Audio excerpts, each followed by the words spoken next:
Shabbat Shalom, queridos hermanos. Gracias por acompañarnos en este maravilloso día de Shabbat. Para mí es una bendición estar aquí con ustedes en esta plataforma CADE, conceptos adecuados de edificación. Soy su hermana y amiga Marley Aristi Almonte y hoy tengo el privilegio de compartir con ustedes el estudio de la porción semanal número 12, la parashá que se llama Vayehi y que traduce como y vivió. Anoche estudiamos que esta parashá nos habla de la solicitud de Jacob de ser sepultado en Canaán. Hablamos de la bendición de Jacob sobre los hijos de José, Efraín y Manasés. Hablamos también de la bendición que Jacob le da a cada uno de sus hijos, su muerte, el entierro de Jacob y posteriormente mencionamos la muerte de José. Vimos la adopción de Efraín y Manasés, hijos de José, y cómo pasan a ser hijos adoptivos de Jacob con todos los derechos, privilegios y responsabilidades de los hijos naturales Rubén y Simeón. Analizamos todas las bendiciones que Jacob le dio a estos hijos adoptivos, José, y mencionamos brevemente la bendición que se le da a los 11 hijos de Jacob. Para el estudio de hoy, nos vamos a enfocar solamente en la bendición de Efraín y Manasés y su sentido profético para nosotros hoy día. Y el nombre que le di a este estudio es Parashá Vayehi, 153 peces, coincidencia o símbolo profético. Entonces, antes de continuar, vamos primero a analizar qué significa la palabra bendición desde la profundidad del idioma hebreo y qué implicaba. La palabra hebrea para bendición es berajá, beraj, que puede significar literalmente bendecir, pero también arrodillarse.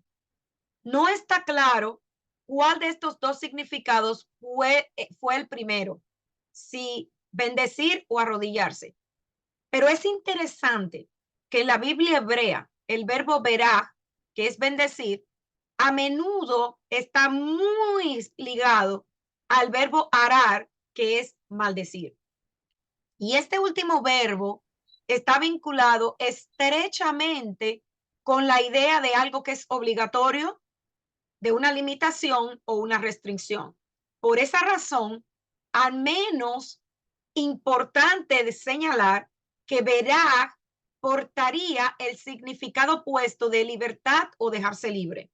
Entonces, me imagino que ya ustedes están más o menos mirando que a través de esta palabra están haciendo la conexión de el por qué cuando una persona iba a ser bendecida, la escritura dice que era puesta en las rodillas del Padre. Y como Israel estaba en la cama, José era que tenía a Efraín y a Manasés en sus rodillas. En hebreo, como también en español, eh, sabemos que casi todos los idiomas han sufrido muchos cambios a través del tiempo, pero la sola raíz que significa verak también está muy relacionada no solamente con la rodilla, sino también con la adoración. Y siendo la bendición a la vez algo que se da, don de alguna cosa y formulación de este don, hay tres palabras que la expresan, que es el sustantivo ver acá, el verbo barek y el adjetivo baruk. Bendición o ver acá, aún en su sentido más profano y material, también tipifica un regalo y hay varios ejemplos de esto en la escritura, como por ejemplo el regalo que le dio Abigail a David, eh, la sanidad que recibió Naamán de Eliseo. Todas estas palabras que son usadas acá en la escritura es verá o verajá. Y esta abundancia, este bienestar que implica la bendición o verajá, Es a lo que también los hebreos, nuestro pueblo, llama shalom o paz. Y con frecuencia estas dos palabras están muy relacionadas y se asocian. Entonces, estas palabras, la verajá, cuando un padre la daba, él estaba pasando o deseando plenitud de riqueza, fecundidad, vida. Una bendición hace que la persona florece. Es un símbolo también del Edén, porque otro símbolo que tiene esta palabra es el de las aguas. Y me imagino, quiero que vayan relacionando todo esto con lo que vamos a ver a continuación. Y también algo evoca algo celestial. Al mismo tiempo que la vida que alimenta la generosidad y la gratitud de Dios y su poder vivificador, el Padre entregaba la bendición como un oráculo para que los hijos tuvieran una vida fecunda, una vida en plenitud, una vida que estaba llena de riquezas, no solamente materiales, sino también espirituales. Y esa sensibilidad a la generosidad de Hashem en los dones de la naturaleza era lo que Israel le estaba entregando a sus hijos en el momento de las bendiciones. En conclusión, podemos decir que bendición, verajá, tiene significados etimológicos diversos, ¿verdad? Como acabamos de ver. Uno es arrodillarse, también el sustantivo rodilla, también plenitud, también adoración. Entonces, se ha entendido con mayor frecuencia en términos de beneficios transmitidos como que una bendición es desear prosperidad, poder, pero especialmente fertilidad. Y este enfoque en el contenido del beneficio ahora se considera secundario. El factor principal de la bendición es la declaración de una relación íntima entre las partes. Hashem bendice con un beneficio sobre la base de relación. La bendición da a conocer una relación positiva íntima entre las partes, ya sea de un individuo o de un grupo, como es en el caso de Jacob con sus hijos. El receptor se da cuenta del valor de la relación y por lo tanto de su conveniencia. Las bendiciones humanas retratan la buena voluntad entre las partes y encuentran su base en la relación humano-divina. ¿Por qué? Porque cuando un padre bendecía a un hijo, está tipificando la relación que tiene el ser humano con Hashem. Por eso es que es tan importante las bendiciones de los padres a los hijos y que cuidemos la boca, porque nosotros como padres podemos bendecir a nuestros hijos, pero también podemos maldecirlos. Con esta definición en nuestra mente, analicemos ahora la bendición que Jacob le da a Efraín y a Manasés en el momento de la adopción. Recordemos ahora Génesis capítulo 42, versículos 12 al 20, y dice así: Joseph los retiró de las rodillas de Israel y se postró en rostro en tierra. Luego tomó a sus dos hijos, a Efraín con la derecha y a Manasés con la izquierda, y se los presenta a su padre. De esta manera, Efraín quedó a la izquierda de Israel y Manasés a su derecha. Pero Israel, al extender las manos, las entrecruzó, puso su derecha sobre la cabeza de Efraín, aunque era el menor, y su izquierda sobre la cabeza de Manasés, aunque era el mayor. Y los bendijo con estas palabras: que el Dios en cuya presencia caminaron mis padres, Abraham e Isaac, el Dios que ha sido mi pastor desde el día en que nací hasta hoy, el ángel que me ha rescatado de todo mal, bendiga a estos jóvenes. Que por medio de ellos sea recordado mi nombre y el de mis padres, Abraham e Isaac, que crezcan y se multipliquen sobre la tierra. A Joseph no le agradó ver que su padre pusiera su mano derecha sobre la cabeza de Efraín, así que tomando la mano de su padre, la pasó de la cabeza de Efraín a la de Manasés, mientras reclamaba: así no, padre mío, pon tu mano derecha sobre la cabeza de este que es el primogénito. Pero su padre se resistió y contestó: ya lo sé, hijo, ya lo sé. También él estará un pueblo y llegará a ser importante, pero su hermano menor será aún más importante y su descendencia dará origen a muchas naciones. Aquel día, Jacob los bendijo así: esta será, y escuchen acá, hermanos, el origen del por qué en el Shabbat bendecimos a nuestros hijos varones de esta manera. Vuelvo y repito, versículo 20. Aquí, aquel día Jacob los bendijo así: esta será la bendición que en Israel se habrá de pronunciar. Que Dios haga contigo como a Efraín y a Manasés. De este modo, Israel dio a Efraín la primacía sobre Manasés. Y es importante señalar que a Jacob le fue dada una promesa. Esta promesa le fue dada en el libro de Bereshit o Génesis, capítulo 28, versículos 3 al 4, que dice: que el Shaddai te bendiga, te haga fructífero y aumente tu descendencia, hasta que llegue a ser una asamblea entera de pueblos. Y que él te dé la bendición que le dio a Abraham y a ti y a tu descendencia contigo, para que poseas la tierra por la que viajarás, la tierra que Dios le dio a Abraham. Entonces, como acabamos de ver, la descendencia de Jacob sería una multitud de naciones reunidas bajo su nombre, y esta multitud sería llamada Israel. También a esta multitud de pueblos sería conocida como la casa de Jacob, y heredará la tierra prometida. ¿Quién es la casa de Jacob? ¿Quiénes se reunían en el Sinaí? La generación que salió de Egipto, pero también, hermanos, las generaciones futuras. Éxodo capítulo 19:3 dice: y Moshe subió a Dios, y Hashem lo llamó desde el monte diciendo: así dirás a la casa de Jacob y anunciarás a los hijos de Israel.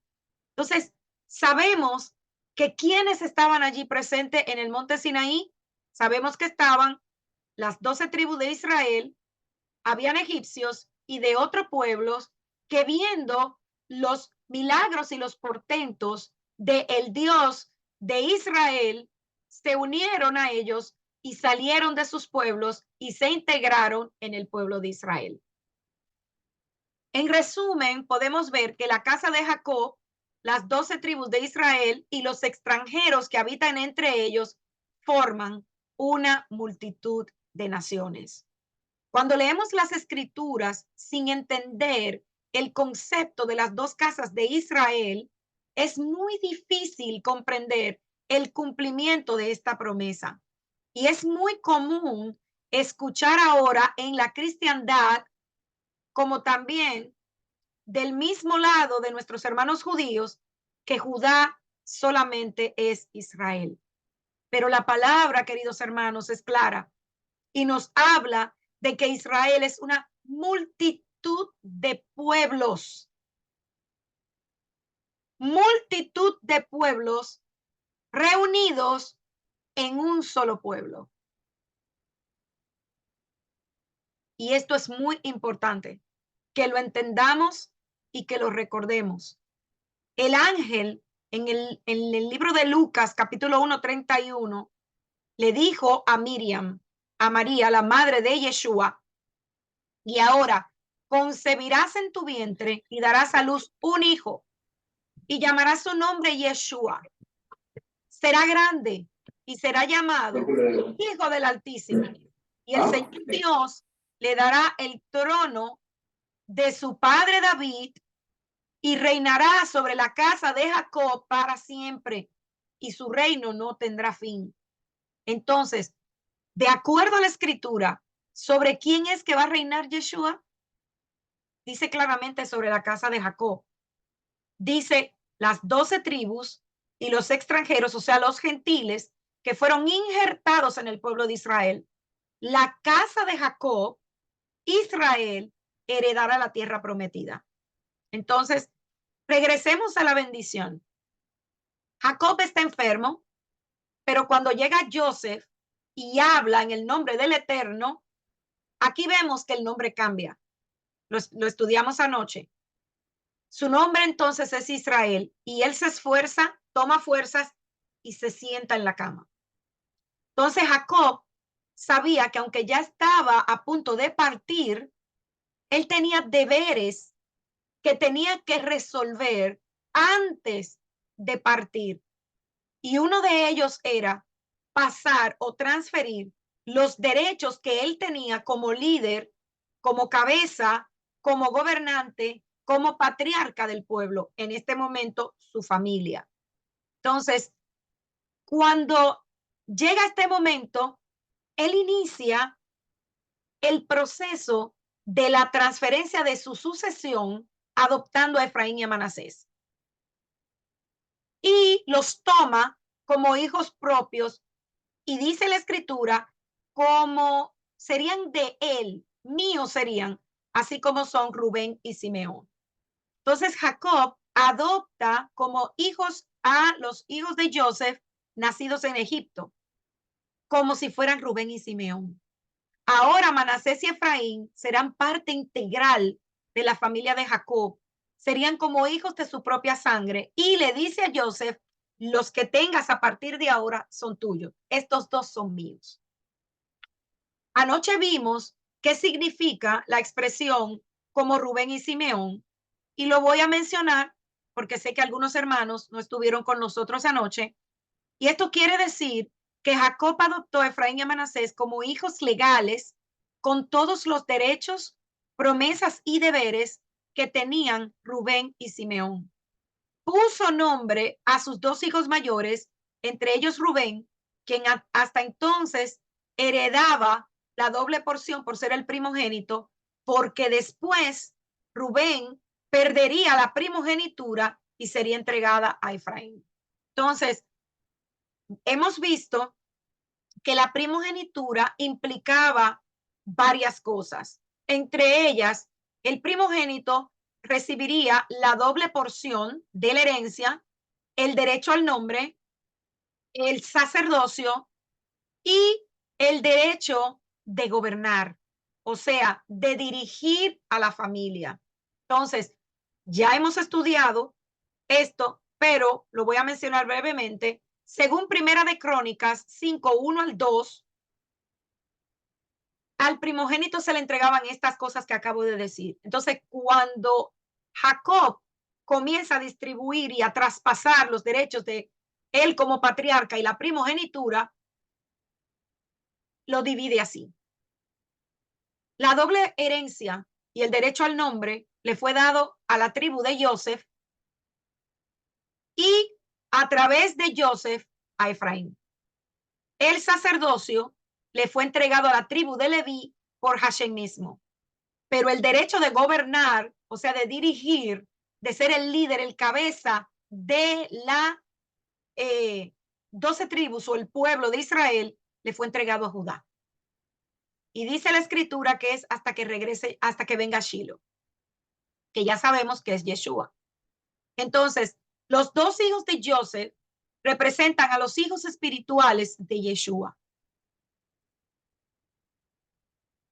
En este momento, cuando Jacob adopta a Efraín y a Manasés, y él forma la letra Taf cuando cruza las manos, es por esto que consideramos que esta parashá es una de las parashá más proféticas y que más tiene que ver con nosotros, los que estamos regresando a casa.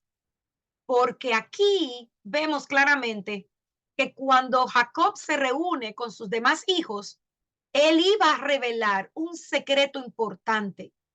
Y el secreto importante que él iba a revelar y no le fue permitido era en qué momento iba a llegar el Mashiach.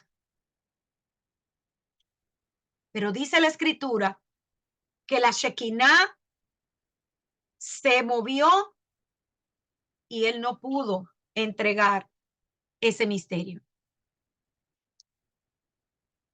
Muchos de nosotros hoy día no conocemos cuál es nuestra identidad. Y hoy nosotros debemos darle gracias al Eterno, porque al habernos traído aquí de regreso a casa, podemos entender quiénes somos bíblicamente hablando. Jacob, dice el versículo 10, estaba casi ciego. Y de esto podemos entender que la visión profética que Jacob tuvo en ese tiempo de los hijos de Joseph era algo que él estaba viendo con sus ojos espirituales. Las profecías dadas a Efraín son asombrosas, hermanos, a la luz de la historia mundial. Y aprendemos que esto es importantísimo. ¿Por qué? Porque vamos a ver más adelante cuando el profeta Isaías pregunta, ¿quiénes son estos? ¿Por qué se hace esta pregunta?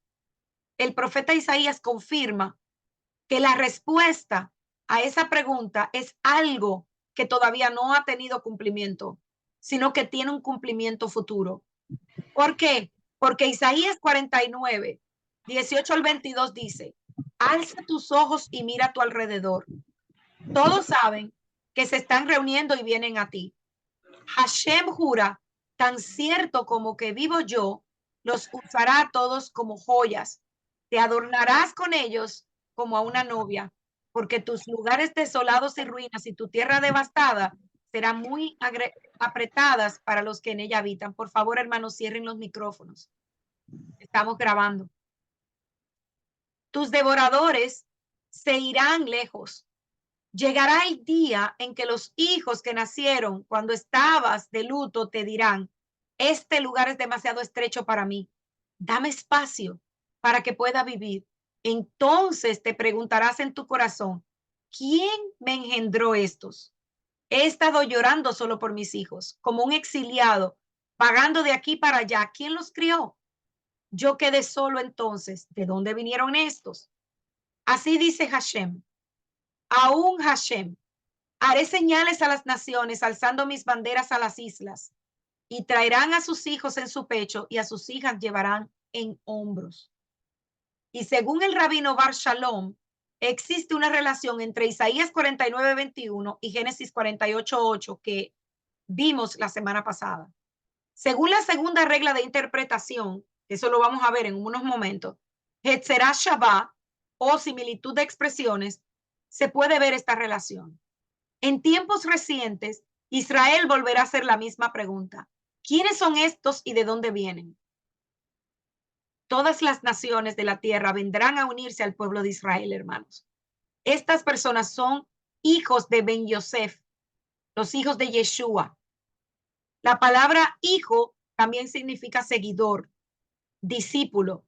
Y en los últimos tiempos, Yeshua se va acercando a Israel con sus hijos que han nacido de nuevo entre las naciones. Y vendrán todas las naciones, tribus, pueblos y lenguas para unirse plenamente con el pueblo de Israel. Es por esto que la nación de Israel va a hacer la misma pregunta. ¿Quiénes son estos y de dónde vienen? Hermoso, hermanos, que nosotros estamos viviendo tiempos proféticos. Y como dije anteriormente, esta es una de las parashot más proféticas, porque aquí podemos entender nuestra identidad como parte del pueblo de Israel, quiénes somos realmente. Y es hermoso saber quiénes somos dentro del pueblo, cuáles son nuestros derechos, nuestras promesas, pero también, hermanos, con eso vienen nuestros deberes. No debemos olvidarlo.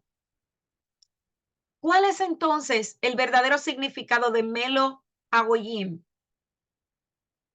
Esta promesa de bendición y multiplicidad física es renovada en Génesis 17, versículo 4, en donde Abraham se le dijo que esta promesa lo establecería él como padre de muchas naciones, o Hamón Goyim.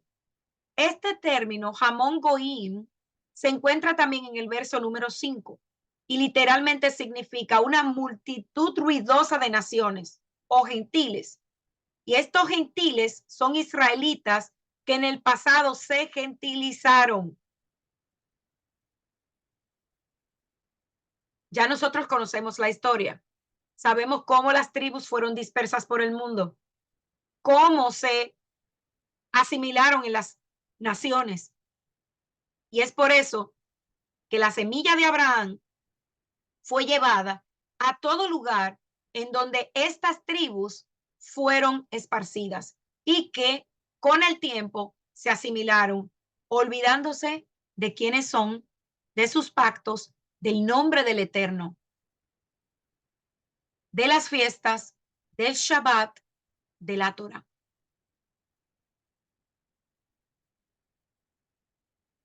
En Génesis 48:5, Jacob adopta a los hijos de Joseph nacidos en Egipto, Efraín y Manasés, como suyos propios. Y en inglés, o sea, la traducción, recordemos que la escritura fue traducida de un idioma a otro, y cuando fue traducida en inglés, las palabras Malech Hagoyim se tradujo como una plenitud de los gentiles. Y esto pasó literal a nuestro idioma español.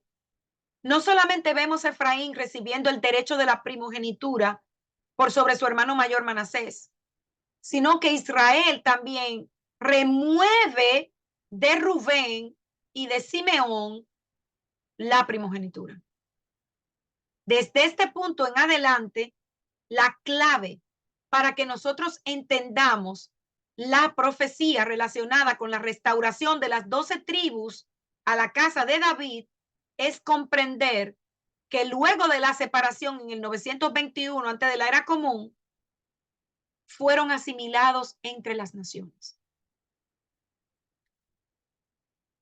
El símbolo de los Melo Hagoyim es el pez. Y es un símbolo que nosotros vamos a encontrar muy recurrente en las escrituras. Los primeros creyentes lo utilizaban como signo de reconocimiento para identificar al Salvador, pero no solo eso. Como estaban en plena persecución, cuando ellos querían identificarse unos con otros, hacían el símbolo o ponían el símbolo. De esta manera, un creyente podía saber que la otra persona con la que estaba hablando era un creyente de Yeshua. Y en arameo, Num significa pez. La letra Mem, las aguas del mar, es el medio natural de la Num, o sea, del pez. Ella nada en la Mem, o sea, la Num nada en la Mem. O sea, el pez nada en las aguas del mar, cubierta por las aguas del mundo oculto. Allí las criaturas no tienen conciencia de sí mismos. Al contrario del pez, los animales terrestres están expuestos sobre la faz de la tierra. Sí tienen autoconciencia. Pero los peces, hermanos, sabemos que hay peces que podemos ver en las aguas, pero hay una serie de criaturas y peces que están en la profundidad del mar y los océanos que quizás nosotros nunca hemos podido ver. Las almas de Israel se dividen en dos categorías generales, simbolizadas por los peces y por los animales terrestres. Miren qué cosa tan hermosa. Entonces, la Nun, que es la letra número 14 del Aleph Bet, que equivale numéricamente a David, el progenitor eterno del reino de Israel, el heredero de David es Mashiach ben David, del que fue dicho, mientras el sol exista, su nombre va a mandar. Entonces, nuestros sabios nos enseñan que uno de los nombres de Mashiach es Inón, regirá, que es análogo de la Nun, del pez. Mashiach también es conocido como el descarriado o literalmente el caído. Y uno de los secretos de la letra Samech es que la Nun no aparece en el Salmo 145, pero es sostenido por la trascendente misericordia de Hashem, como está expresado en la siguiente letra, que es la Same. En general, la letra Nun, que tipifica pez, corresponde en la Torá a la imagen de algo que ha caído. El alma misma del Mashiach experimenta continuamente esas caídas y muerte. Si no fuera por la siempre presente mano de Hashem que lo levanta, o sea, que lo resucitó en su momento, y esto también es el reflejo de una falta de ego del pez en su acuático medio natural, cuando es forzado a revelarse en el suelo seco. Entonces, fíjense qué tan profundo es el término pez cuando nosotros nos vamos a la profundidad del hebreo y del arameo. Entonces, continuemos analizando esta maravillosa porción. Hashem casi nunca se refiere solo a una casa a partir de la división, sino de dos casas. Se habla en la escritura de las 10 tribus del norte y de las tribus del sur. Entonces, ¿quién es Israel? ¿Por qué el león de Judá, que es Yeshua, es quien va a reunir esas dos tribus? La escritura nos enseña que él va a reunir a los goín o las naciones, la semilla que lleva dentro Efraín, que es la de Abraham, a regresar a la casa de Israel. Pero tanto los Melo Goyim significa israelitas que se gentilizaron en el pasado, como explica Mateo 15:24, como también todo aquel que quizás no ha tenido nada que ver, que no es semilla natural de Abraham, pero que se enamora del Elohim de Abraham, de Isaac y de Jacob y reconoce a Yeshua como su Mashiach, es también parte del pueblo. Veamos ahora lo que nos relata el apóstol Juan en el capítulo 21, del 1 al 6. Dice así: después de esto, Yeshua se manifestó otra vez a sus discípulos junto al mar de Tiberias. Y se manifestó de esta manera.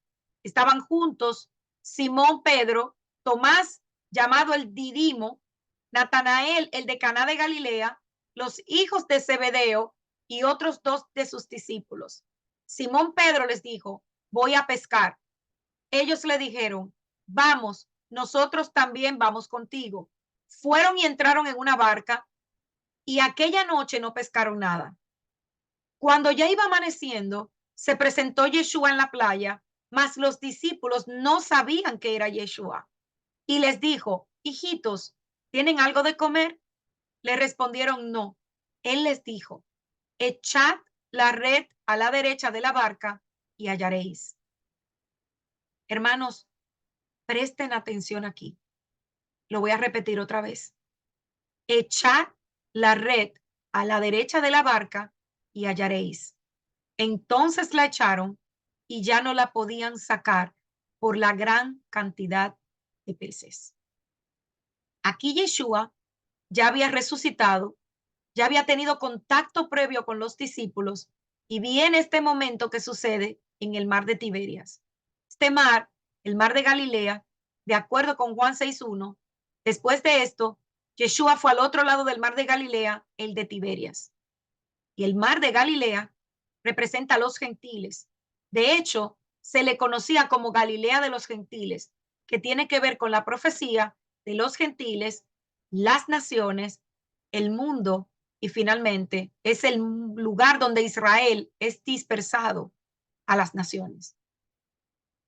Recordemos que en este momento la situación para Pedro era algo incómoda, era triste, era difícil porque él había negado a Yeshua.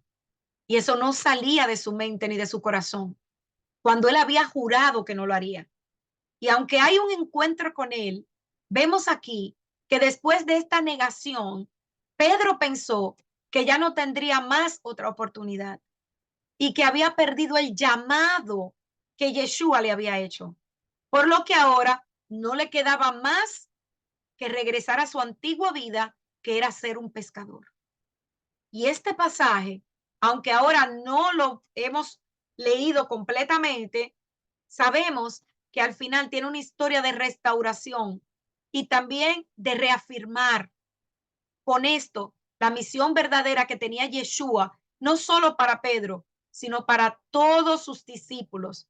Y esa misión es ser pescadores de hombres. Y dice el verso número 3 que no pescaron absolutamente nada. Y cuando el Eterno te llama a una nueva vida, no puedes volver a lo de antes.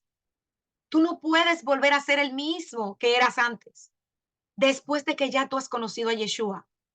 Si tú lo has conocido verdaderamente, tú ya no eres el mismo. Ya no puedes regresar al mundo y pensar que te va a ir igual, porque cuando hacemos lo que Hashem nos ha ordenado, nos va bien. Pero cuando no lo hacemos, difícilmente nos irá bien. Iremos a un fracaso total. En 1986 hubo una sequía severa en el mar de Galilea. Cuando los niveles del agua cayeron significativamente, dos pescadores, uno llamado Moshe y el otro Yuval Lufán, descubrieron algo increíble. ¿Qué encontraron? Los restos de un barco de pesca del siglo I. Después de días de excavación y tratamiento cuidadoso, los 27 pies de largos y 7.5 pies de ancho fueron presentados al mundo. Contemplar este antiguo barco llenó de asombro a todos los historiadores y los arqueólogos y presentó o inspiró la inevitable pregunta: ¿sería posible que este fuera el barco de Shimón Kefa, de Pedro? ¿Yeshua subió a este barco? Es imposible saber a quién pertenecía el bote y no hay evidencia que lo relacione con Yeshua. Sin embargo, su descubrimiento es de increíble importancia tanto para nuestros hermanos judíos como para nuestros hermanos cristianos, por igual. ¿Por qué? Porque abre una ventana a la vida del primer siglo en Israel. Y esto nos muestra que todo coincide perfectamente con la descripción que encontramos en el pacto renovado o el nuevo pacto de la vida antigua que llevaban los pescadores. Al final del Evangelio de Juan se describe el relato increíble de una aparición posterior a la resurrección de Yeshua y que acabamos de leer.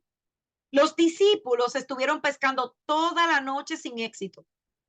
Cuando la luz comenzó a brillar sobre las montañas y a reflejarse en el mar, un extraño misterioso se para en la orilla. Les ordena que arrojen su red al lado derecho del bote y ocurre un milagro. Shimón Kefa sube y arrastra la red a la tierra llena de grandes peces. Y dice la escritura en el relato que eran 153. Y aunque había tantos, la red no se rasgó. Los creyentes a lo largo de los siglos han quedado perplejos por el significado de estos 153 peces. ¿Por qué la Biblia es tan exacta? ¿Por qué da este número? Y como dijo el comentarista bíblico D.A. Carson, si el evangelista tiene en mente algún simbolismo relacionado con el número 153, lo escondió muy bien, porque se han propuesto muchas teorías para explicar el significado simbólico de este pasaje. Y la mayoría de las interpretaciones quedan cortas, porque los lectores modernos no leen el Evangelio de Juan como un antiguo comentario judío. Como se nos quitó en un tiempo el antiguo pacto, se nos dijo que ya no era necesario que lo estudiáramos, por más que traten de interpretar qué significa estos 153 peces, que Pedro y los demás pescadores suben a la barca, no pueden encontrar un significado real y profundo de lo que nos quiere decir la escritura aquí. Las personas que no están familiarizadas con los principios judíos para entender la Torá van a comentar y van a dar su interpretación personal o su interpretación relativa a discreción del lector, y estos lo van a aceptar o no, de acuerdo a sus propios prejuicios culturales y lingüísticos. El mundo occidental está limitado principalmente a dos niveles de hermenéutica.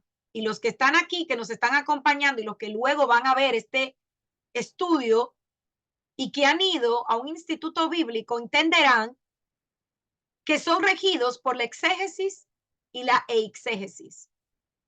En otras palabras, el análisis de las escrituras se limita esencialmente a un nivel literal y alegórico.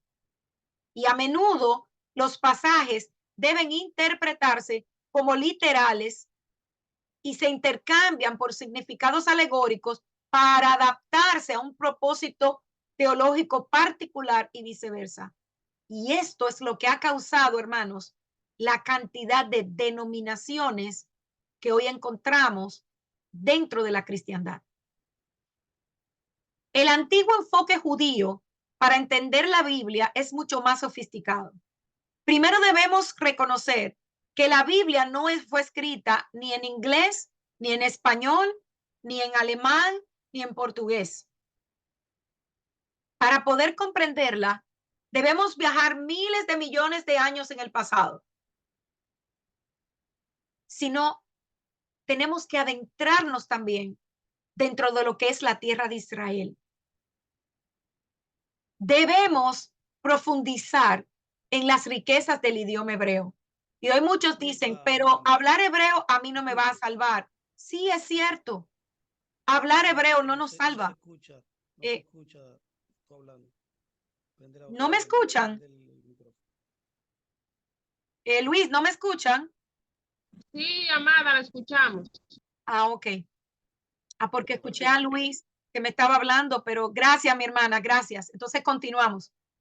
Entonces, muchos hoy dicen, como acababa de mencionar, que no es que estudiar, que no tienen que estudiar hebreo porque eso no trae salvación. Hermanos, no todo es salvación.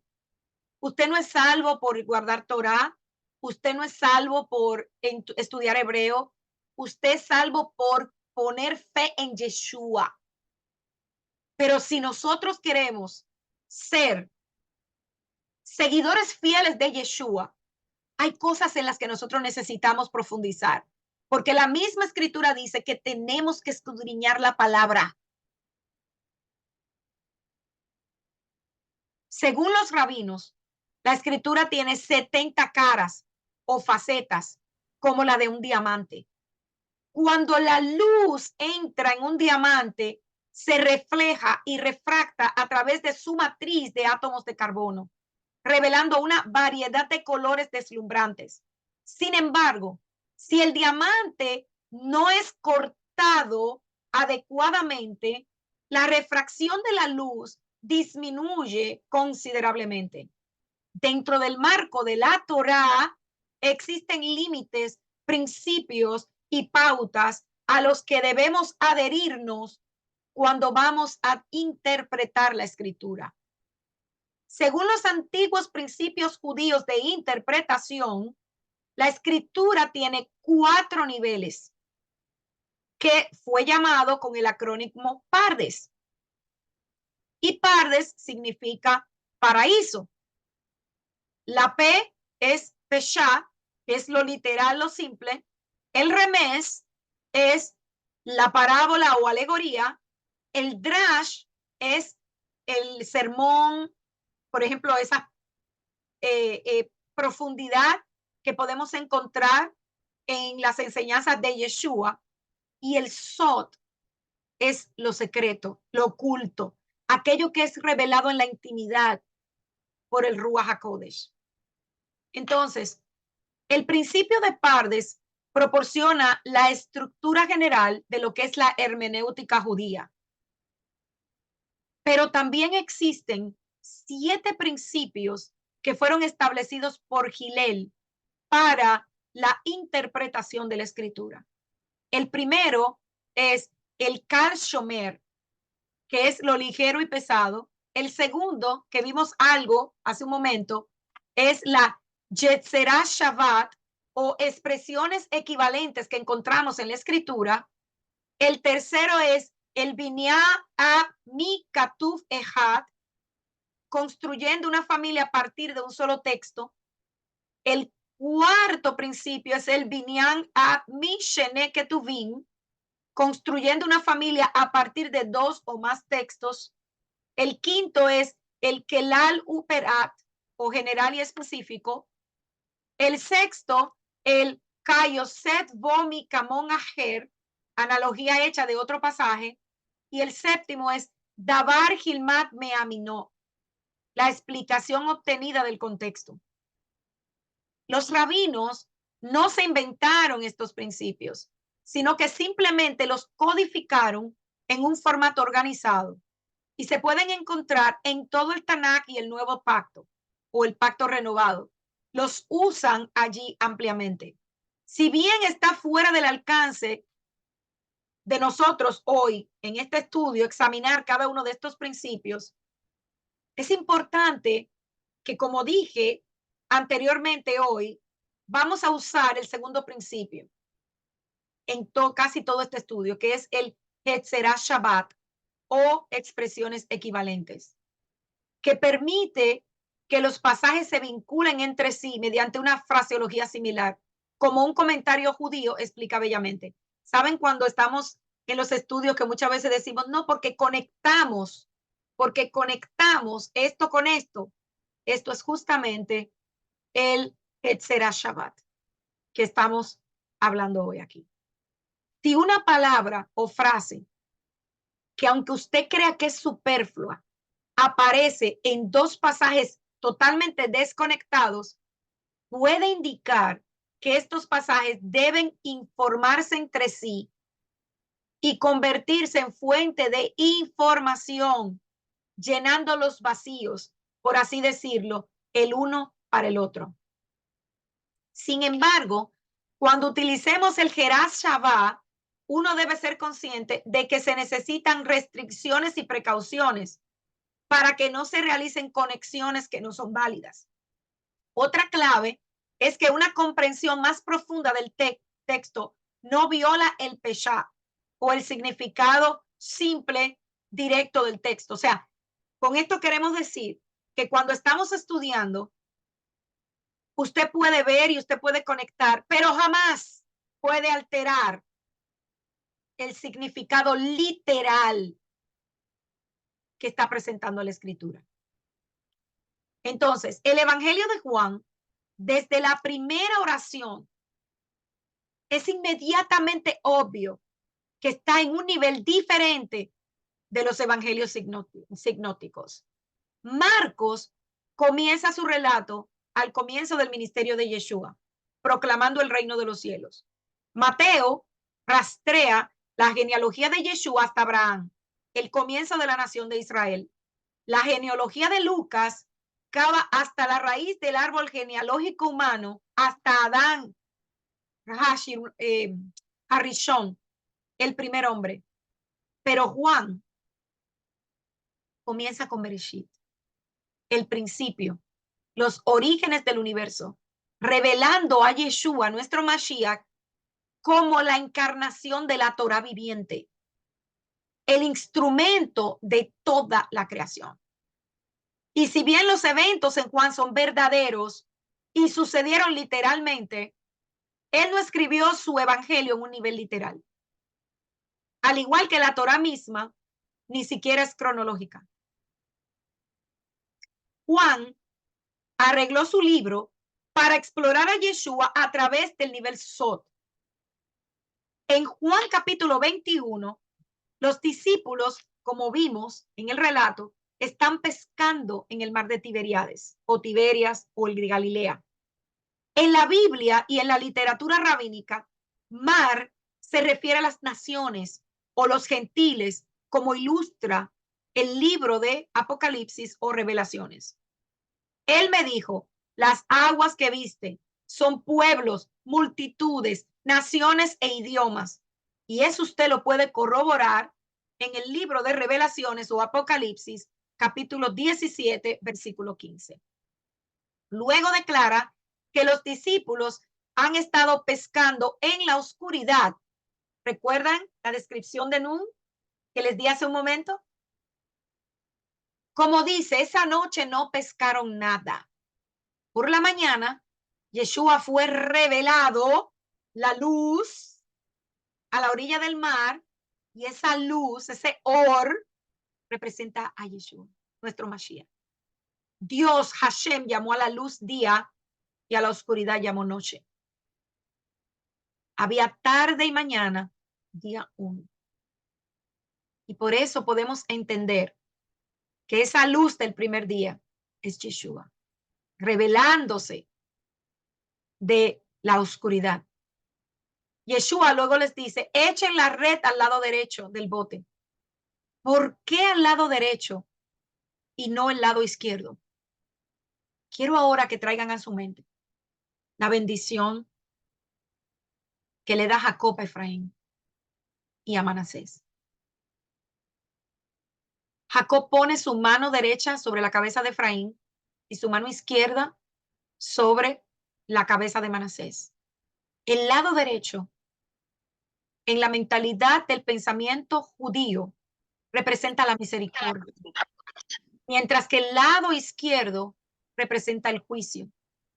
En el Midrash, cuando Hashem creó el jardín del Edén, estaba a su derecha, mientras que el Geinom estaba a su lado izquierdo. La red estaba entonces llena de peces que salían de las aguas hacia la tierra. Y hermanos, con esto no estoy diciendo que Manasés estaba siendo maldecido. Por favor, hermanos, cierren los micrófonos. Recordemos que estamos grabando. El reino de los cielos, dice Mateo 13, 47, 51, es como una red de arrastre que fue arrojada al mar y reunió algunos peces de todo tipo, que cuando se llenaron se arrastraron en la playa. Se sentaron y reunieron lo bueno en contenedores, pero lo malo lo tiraron. Así será el fin del mundo. Los ángeles saldrán y separarán a los malvados de entre los justos. La red representa el reino de los cielos, sacando a su pueblo de las naciones de la tierra, que es Israel. Y una de las misiones de Yeshua, nuestro Mashiach, es reunir a los exiliados. Yeshua dijo a los discípulos, los haré pescadores de hombres. En esta parashat Vayehi, Jacob da esa bendición sobre Efraín y Manasés, que forma la base de la bendición que pronunciamos sobre nuestros hijos cada noche en el Erev Shabbat. Para los niños, Yesija Elohim que Efraín Veji Manashe, que Dios te haga como Efraín y Manasés. Y para las niñas, Yesmei Elohim que Sara, Ribka, Rachel y Lea, Velea, que Dios te haga como a Sara, Rebeca, Raquel y Lea.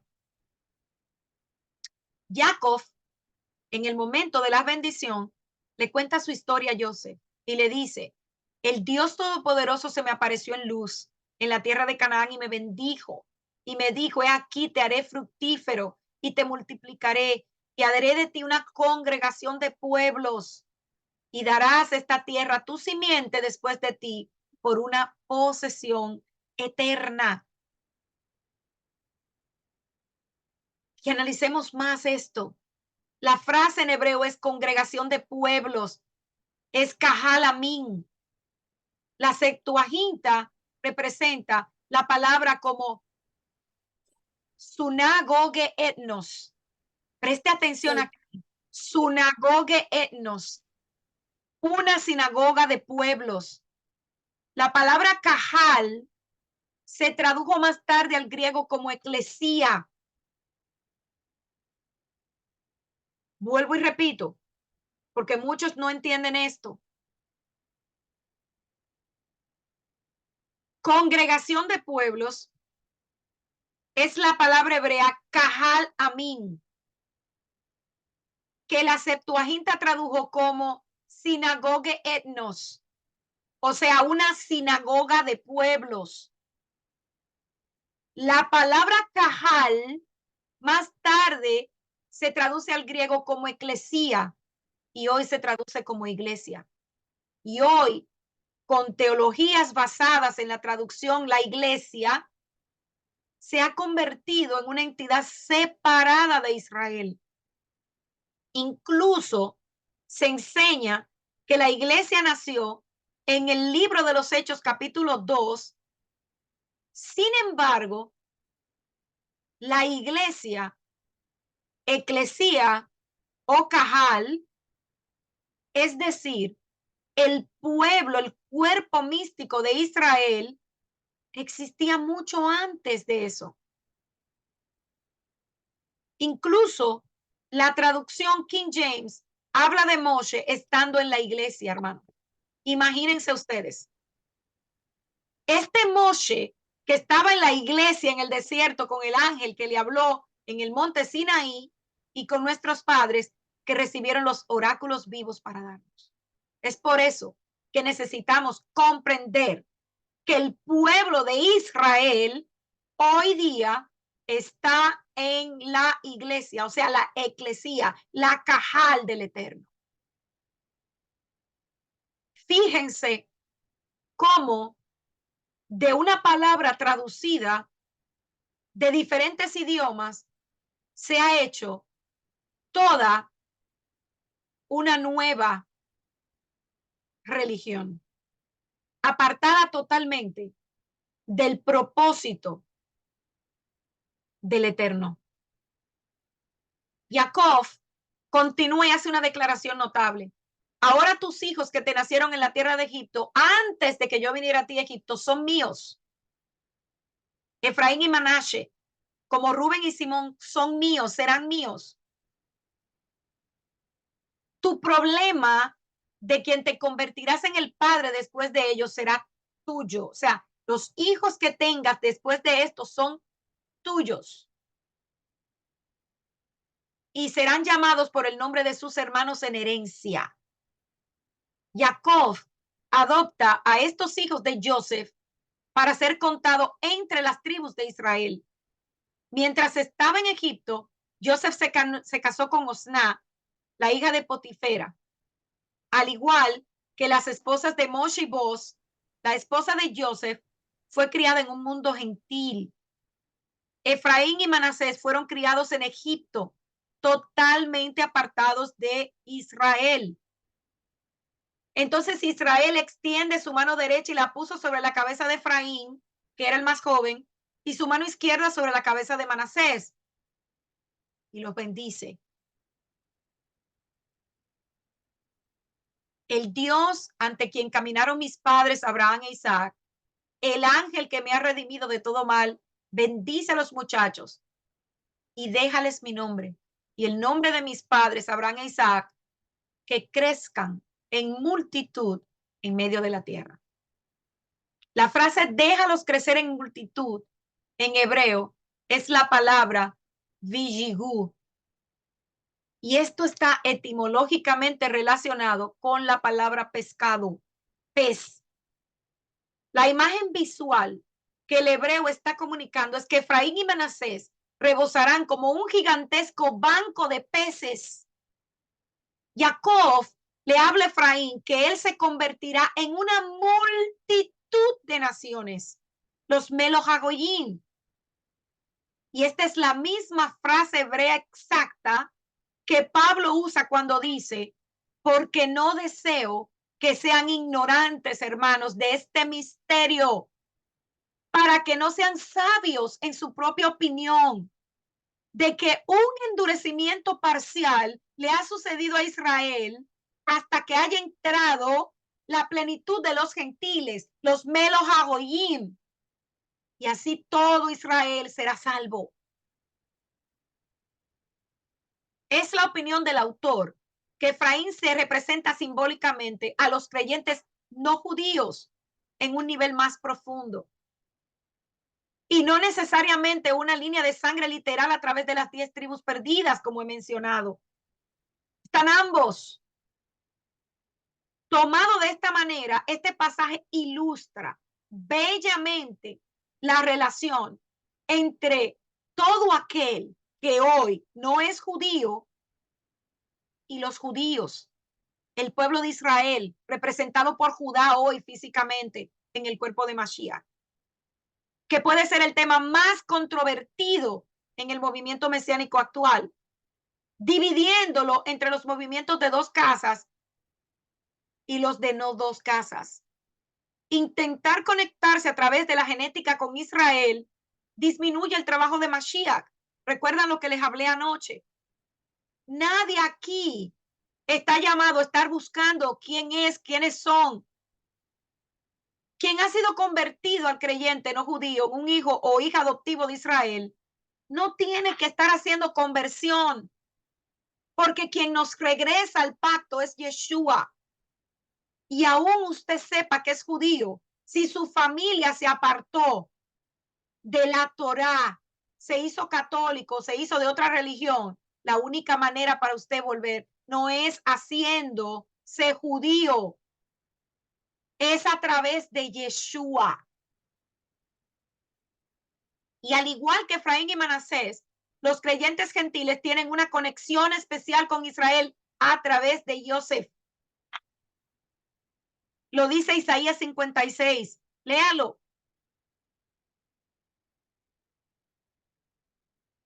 Léalo. Porque termina diciendo, sin embargo, reuniré a otros, además de los suyos que están reunidos. Yeshua siempre habló de otras ovejas. Y voy a citar uno de los pasajes de Yeshua de Juan 10, 14, 16. Dice, yo soy el buen pastor, yo sé lo mío y yo soy conocido por lo mío. Así como el Padre me conoce, yo conozco al Padre.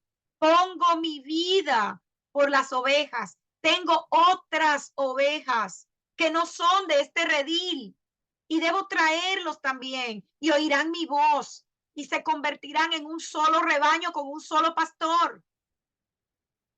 Y Pablo explica esto también en el libro de Efesios, en el capítulo 2. Y Ezequiel profetiza sobre esto también. Ezequiel 47, 22, 23 dice, sucederá que lo dividirás por sorteo para heredarlo a ti y a los extranjeros que viven entre ti, que engendrarán hijos entre ti y serán para ti como nativos entre los hijos de Israel. Tendrán herencia contigo entre las tribus de Israel. Sucederá que en qué tribu vive el extraño, allí le dará su herencia, dice Adonai Hashem. Y Pablo, como acabo de mencionar, explica estas ideas en Efesios 2. Por lo tanto, recuerden que una vez ustedes, los gentiles en la carne, que son llamados incircuncisión, por lo que se llama circuncisión, que en ese momento estaban separados del Mashiach, alejados de la comunidad de Israel y extraño de los convenios de la promesa, sin esperanza y sin Dios en el mundo, pero ahora en el Mashiach Yeshua, ustedes que alguna vez estuvieron lejos, fueron llamados, fueron hechos cercanos con la sangre del Mashiach, porque Él es nuestra paz, quien hizo ambas cosas y derribó el muro intermedio de partición. También explica a los niños adoptados, los no judíos, los no hebreos, que no se jacten, que es lo que estamos viendo hoy, de las ramas naturales, sino que los apoyen. Desafortunadamente, hermanos, a lo largo de la historia, el cristianismo y ahora mismo muchos en las raíces hebreas están haciendo todo lo contrario. Los creyentes no judíos debemos apoyar al pueblo judío y no tener nada más que gratitud y honor por ellos. ¿Sí? No dejando de un lado que si están haciendo cosas, que se adoptaron cosas paganas, ese no debe ser nuestro enfoque, porque si hoy tenemos la Torá es por ellos. Y ellos son nuestros hermanos. Y también como Yeshua le dijo a la mujer samaritana, Adoramos lo que no sabemos, porque la salvación es de los judíos. ¿Por qué? La Torá. Y aunque ellos no vean a Yeshua hoy, nos guste o no, ellos son salvos. Porque ese velo que tienen fue puesto por Hashem para que nosotros podamos entrar en el pacto. Pero se nos ha olvidado todo esto, hermanos. Se nos ha olvidado todo esto.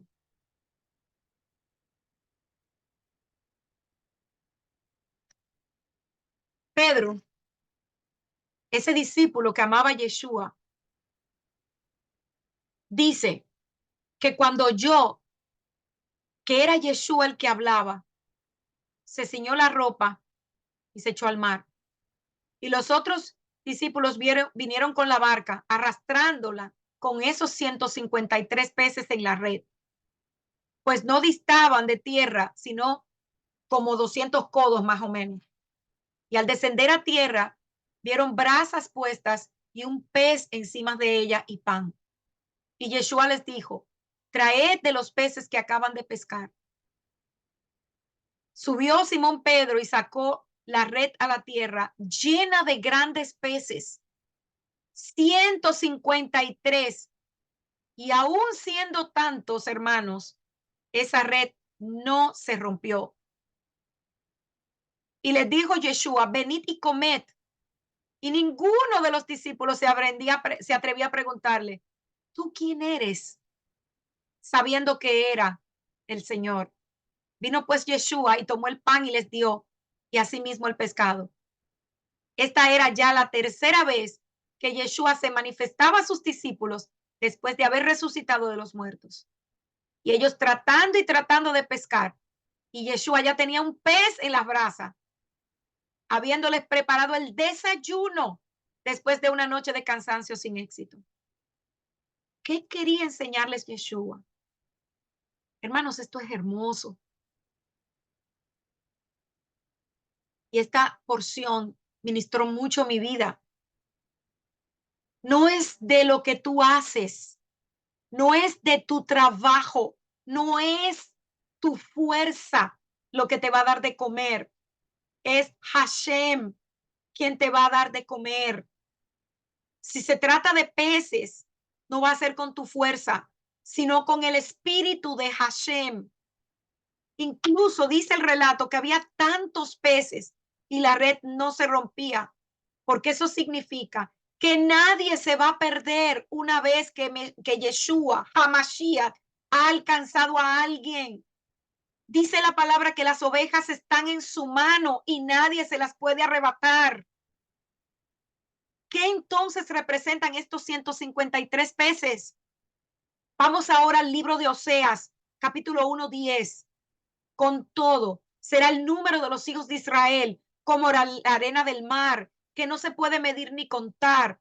Y en el lugar en donde les fue dicho, ustedes no son pueblo mío, les será dicho, sois hijos del Dios viviente, y se congregarán con los hijos de Judá y de Israel, y nombrarán un solo jefe, y subirán de la tierra, porque el día de Yesreel será grande. El libro de Oseas está también conectado con la profecía de la restauración de las 12 tribus, y debemos verlo con esta perspectiva. Un mensaje muy hermoso donde dice que Israel volverá a su tierra y serán restaurados. Subirán de la tierra es una manera de expresar que regresaremos de todos los exilios. Los hijos de Dios es la frase en hebreo, Benei Ha Elohim, que en gematría suman exactamente este número, 153. Qué interesante que en el libro de Oseas ya lo teníamos codificado de cierta forma. El milagro que quería Yeshua. Y por eso el Evangelio de Juan lo registra. No es casualidad. Entonces, el valor numérico de Benei Ha Elohim, que significa los hijos de Dios, es 153. ¿Qué les está tratando de mostrar con este número Yeshua a los discípulos y a nosotros hoy día? Que el tiempo de ir por estos hijos de Hashem, Judá e Israel, había llegado. Ya no habría que esperar más para ir por la pesca. Moshe le dijo a los hijos de Israel: he aquí Hashem ha llamado por nombre a Betzalel, hijo de Uri, hijo de Ur, de la tribu de Judá. Lo ha llenado con el espíritu de Hashem en sabiduría, en entendimiento, en conocimiento y en toda clase de obra. Y para realizar trabajos hábiles, para trabajar en oro, en plata, en latón, para cortar piedras, para engalzar y para tallar madera, para trabajar en todo tipo de obra hábil. Betzalel fue el constructor del tabernáculo en la tierra. Él era de la tribu de Judá y estaba lleno del espíritu de Hashem, dice la escritura. Este versículo se conecta con una profecía sobre el Mesías. Dice en Isaías 11:1-2, saldrá un brote del stock de Yesé, de la rama de Jesé, y una rama de sus raíces dará fruto. El espíritu de Hashem descansará sobre él, el espíritu de sabiduría y comprensión, el espíritu de consejo y poder, el espíritu de conocimiento y el temor de Hashem. Filo de Alejandría hace esta declaración con respecto a Bezalel. Dice: Dios también llama a Betzalel por su nombre y dice que le dará sabiduría y conocimiento y que lo hará el constructor y el arquitecto de todas las cosas que están en su tabernáculo. Ahora, Betzalel, siendo interpretado, significa Dios es su sombra. Pero la sombra de Dios es su palabra, su memra, que utilizó como un instrumento cuando estaba haciendo el mundo. Y esa sombra, esa memra, esa palabra, por así decirlo, es el arqueotipo de todas las demás cosas. Bendito sea el nombre del Eterno. Y Dios hizo al hombre según la imagen de Dios. Como la imagen fue modelada según Dios, el hombre fue modelado según la imagen, que recibió el poder y el carácter del modelo. Esto dice Filón, el historiador. Betzalel, el hijo de Uri, mi luz, fue sombra, Itzal, de lo que vendría. Y es interesante que el Talmud hace la observación. Rab Yehuda dijo en nombre de Rab, Betzalel sabía cómo combinar las letras por las cuales se crearon los cielos y la tierra. Y está escrito aquí, y lo ha llenado con espíritu de Dios, con sabiduría, entendimiento y conocimiento. Y está escrito en otra parte, Hashem, por sabiduría fundó la tierra, entendimiento, él estableció los cielos. Y también está escrito, por su conocimiento, las profundidades se rompieron. Y es fascinante notar que Yeshua, el Mesías, es llamado carpintero en el judaísmo. Y le dije al ángel que hablaba conmigo que y él me dijo, estos son los cuernos que han dispersado a Judá, Israel y Jerusalén. Entonces Hashem me mostró 4 artesanos y yo dije, ¿qué van a hacer estos? Él dijo, estos son los cuernos que dispersaron a Judá, de modo que nadie levantó la cabeza. Y estos han venido a aterrorizarlos, a derribar los cuernos de las naciones que levantaron sus cuernos contra la tierra de Judá para esparcirlas.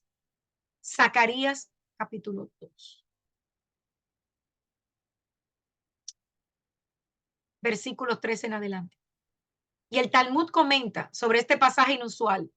Y el Señor me mostró estos 4 artesanos. ¿Quiénes son estos 4 artesanos? El rabino Hana B. Bisna, citando al rabino Simeón Hasida, respondió, el Mashiach ben David, el Mashiach, Elías y el sacerdote justo. Rashi comenta, 4 artesanos, carpinteros que saben cómo ver los cuernos, y nuestros rabinos explicaron el tratado Sukkah, ¿quiénes son? Y los evangelios se hace la pregunta, ¿no es este el carpintero, hijo de Miriam y hermano de Jacob, Josi, Yehudá y Simón? ¿No están sus hermanas aquí con nosotros? ¿Se ofendieron con él? El Evangelio de Mateo agrega un detalle interesante. Por favor, hermanos, cierren los micrófonos. Gracias. ¿No es el hijo del carpintero? Dice Mateo 13:55. Se revela que Yeshua es el carpintero, el hijo del carpintero. La palabra griega para carpintero en los evangelios es la palabra tectón, que literalmente significa constructor y está relacionado con la palabra arquitectura, arquitecto y maestro constructor. El capítulo 8 de Proverbios revela un secreto asombroso sobre la naturaleza de la Torá. Hashem me poseyó al principio de su camino, antes de sus hechos de antaño. Fui establecido desde la eternidad, desde el principio, antes de que existiera la tierra. Cuando no había profundidades me criaron, cuando no había manantiales abundantes en agua, antes de que las montañas se establecieran en su lugar, antes de las colinas fui criado, mientras que aún no había hecho la tierra, ni los campos, ni el comienzo del polvo del mundo. Cuando estableció los cielos, yo estaba allí. Cuando estableció un círculo en la superficie de las profundidades, cuando estableció las nubes arriba, cuando las fuentes de las profundidades se hicieron fuertes, cuando le dio al mar su límite, para que las aguas no violaran su mandamiento, cuando marcó los cimientos de la tierra, entonces yo era el artesano a su lado. Era una delicia, día a día, siempre, regocijándome ante él, regocijándose en todo su mundo. Mi deleite fue con los hijos de los hombres. Hashem me poseyó el comienzo de su camino. Usando los principios judíos de interpretación, la palabra principio se vincula con Génesis 1:1. La palabra Beit comienza con la palabra be en nuestro idioma, que puede significar en o con. De hecho, así es como exactamente el Targum de Jerusalén representa el pasaje. En el principio, con el principio, Dios creó los cielos y la tierra. Y en sabiduría, Behu Kemá, el Señor creó, de acuerdo al Targum de Jerusalén. Por lo tanto, la interpretación sigue que si el nombre de la Torah es principio, entonces el pasaje puede ser interpretado. La palabra Beit también traduce como casa. Esto, hermanos, es maravilloso, porque lo que nos está queriendo decir esto es que con la Torá Dios creó los cielos y la tierra. Al principio era la palabra y la palabra estaba con Dios y la palabra era Dios. Lo mismo ocurrió al principio con Dios. Todas las cosas fueron hechas a través de Él. Sin Él no se hizo nada que se haya hecho. En Él estaba la vida y la vida era la luz de los hombres. La luz brilla en la oscuridad y la oscuridad no la ha vencido. Juan 1:1. Y en el Zohar, basado en el Midrash, la Torá tiene una declaración fascinante. Dice, la Torá proclama, fui por él un arquitecto, a través de mí creó el mundo. La Torá es el instrumento de la creación. Aquí en Proverbios 8, la Torá se describe a sí misma como el humán o el artesano. Y Proverbios 8:30 dice, entonces yo era el artesano a su lado. Y el Midrash Rabbah describe esta palabra multifacética, Amón, como un niñero cubierto, oculto, grande y artesano. El comentario de Art Scroll a los proverbios comenta sobre la palabra amamantar. Era una enfermera a su lado.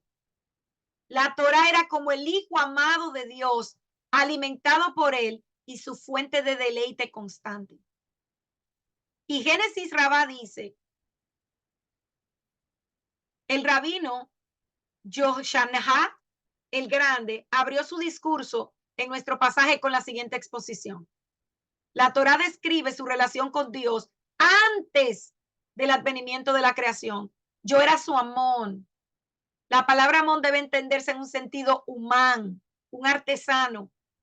Así en este verso la Torá declara, yo fui la herramienta del artesano, por así decirlo, en manos del santo bendito es él, a través del cual creó el mundo. Y el rabino Aryeh Kaplan dice que la Torá es sabiduría y por lo tanto es la cabeza de la creación.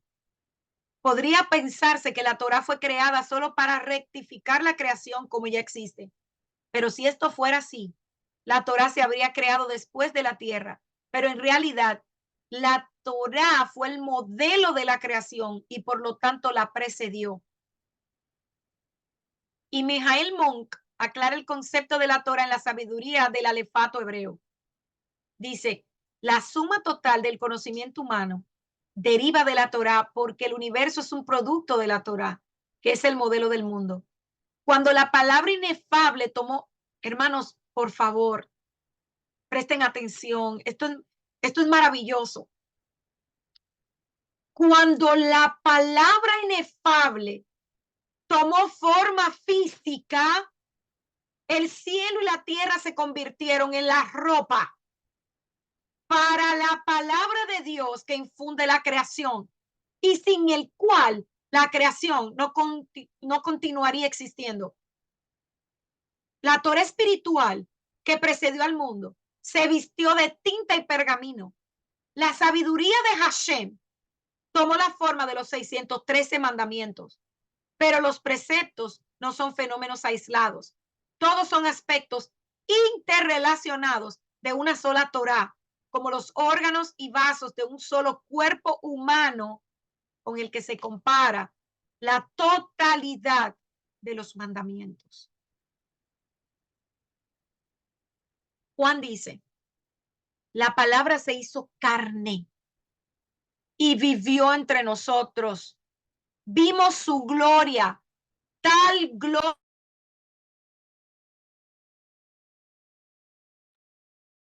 Enciende el micrófono, Marlon. Sí, gracias. Vimos su gloria, tal gloria como el del Hijo del Padre, lleno de gracia y verdad. Y el Zohar dice que explica la unidad entre Hashem y la Torá. El santo y la Torá son uno, dice el Zohar. En Shemot, sección 2, página 60a, en el Soncino Press Edition. El Zohar también explica que la Torá es el nombre de Hashem y él y su nombre son uno. Porque la Torá es el nombre del santo, bendito sea él. Como el nombre del santo está grabado en las 10 palabras o los 10 mandamientos como los conocemos de la creación, también está grabada la Torá entera en las 10 palabras.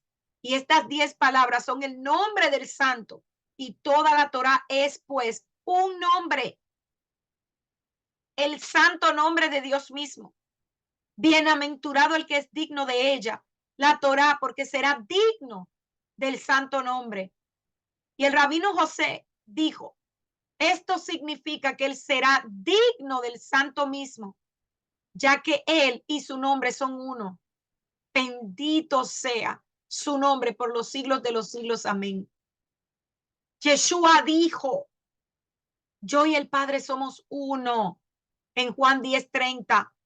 La palabra Torá es uno de los títulos dados a Seir Apin. Y el rabino Elazar dijo, salieron al desierto para mirar y percibir, pero el santo bendito sea, eliminó su precioso esplendor de allí. Fueron para concebirlo, pero no lo encontraron. Hemos aprendido que el santo bendito sea se llama Torá. Por lo tanto, el agua es la Torá y la Torá es el santo, bendito sea él. Y hermanos, ¿quién es la Torá viviente? Amados, aquí está la prueba. Yeshua HaMashiach.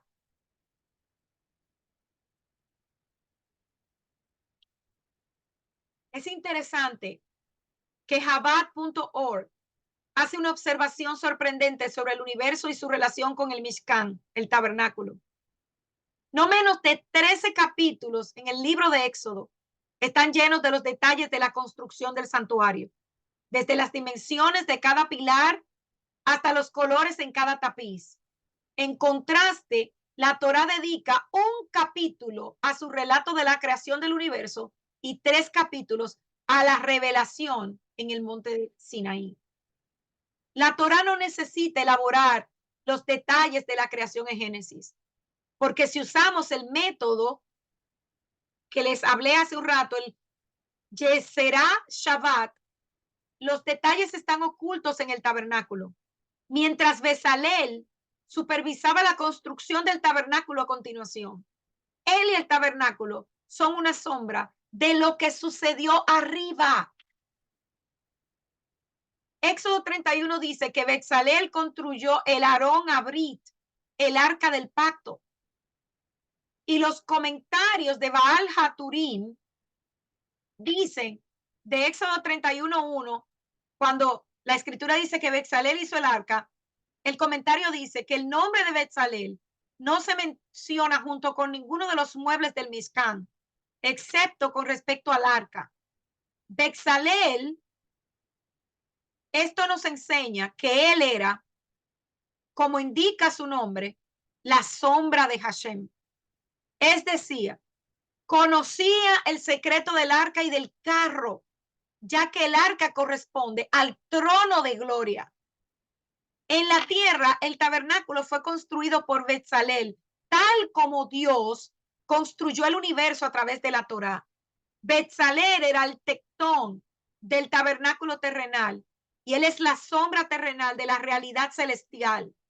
El Zohar hace la fascinante declaración comentando sobre Bezalel, el hijo de Uri, el hijo de la luz primitiva, Or, el hijo de Ur, el hijo de la libertad absoluta, o el hijo del más blanco, habrá de todos los colores, y él es aproximadamente de la tribu de Judá. El valor numérico en gematría de Bezalel es igual a 153. Y curiosamente hay 153 versos en la Parashat Noah, de acuerdo al Humash. Y esta nota masorética significa, hay 153 versos en el Sidra, numéricamente correspondientes a mnemónicos, a Bezalel, padre de Ikash y Lot. El nombre alude al Sidrat de Noah de 2 maneras. El nombre compuesto en el refugio protector de Dios, una alusión a Noé y su familia en el arca. Y así como Noé se le ordenó construir un arca, albergar a su familia y así preservar la humanidad de los estragos del diluvio, Bezalel, hijo de Uri, recibió instrucciones de construir un arca para albergar las tablas de los 10 mandamientos. El secreto, amados, de los 153 peces se revela en el rey Yeshua HaMashiach, quien está llamando al pescador, a sus discípulos, a lanzar la red, el evangelio del reino, para traer de vuelta a los peces, o sea, los exiliados de las tribus esparcidas, judíos y gentiles, a la tierra, a Israel, fuera de los mares, o sea, las naciones, para estar juntos en la orilla del mar, en medio de los granos de arena, o sea, los hijos de Abraham, para heredar la tierra, como está escrito. Caifás, siendo sumo sacerdote ese año, le dijo, no saben nada en absoluto, ni consideran que es ventajoso para nosotros que un hombre muera por la gente. y que toda la nación no perezca. Ahora, no dijo esto de sí mismo, pero siendo sumo sacerdote ese año profetizó que Yeshua moriría por la nación, y no solo por la nación, sino que también podría reunir en uno a los hijos de Dios que están dispersos en el extranjero, de acuerdo a Juan 11, 49, 54. Yeshua, por lo tanto, es el Betsalel celestial que está reuniendo a los exiliados del pueblo de Israel e invitando a los que no son judíos a que se aferren al zigzag del pueblo judío y los sigan a la tierra. Él los está llamando a todos a su montaña sagrada para que toda persona que desee el reino de los cielos se convierta en una piedra suprema dentro del templo celestial, ya que Él es el tectón, el arquitecto, el constructor del tabernáculo, que reúne todas las piedras para encajar juntos, cuyo propósito es traer el cielo a la tierra, dejando de lado toda maldad, todo engaño, hipocresía, envidia y todo hablar malvado. Como bebés recién nacidos, anhelan la leche pura de la palabra para que puedan crecer así, si de verdad han probado que Hashem es amable, llegando a él, una piedra viva, rechazada por los hombres. ¿Qué está pasando con Yeshua hoy día? Amén. Pero elegida por Dios, preciosa. Ustedes también, como piedras vivas, están construidos como una casa espiritual para ser un santo sacerdocio, para ofrecer sacrificios espirituales aceptables para Dios a través de Yeshua el Mashiach. Primera de Pedro, capítulo 2, del 1 al 5. Cuando Él nos llama a ser piedras del templo celestial, esto también significa que Él llama a ser sus hijos. A todos los que recibieron les dio el derecho de convertirse en hijos de Dios. A los que creen en su nombre, que no nacieron de la sangre, ni de la voluntad de la carne, ni de la voluntad del hombre, sino de Dios. De acuerdo a Juan 1, 12 al 13. Solo hemos, quizás, hermanos, hoy, tocado un poquito la superficie de este símbolo profético, este misterio de los 153 peces. Pero los misterios comienzan a desarrollarse como un pergamino oculto. Se están abriendo como una profecía que ya no tiene sello.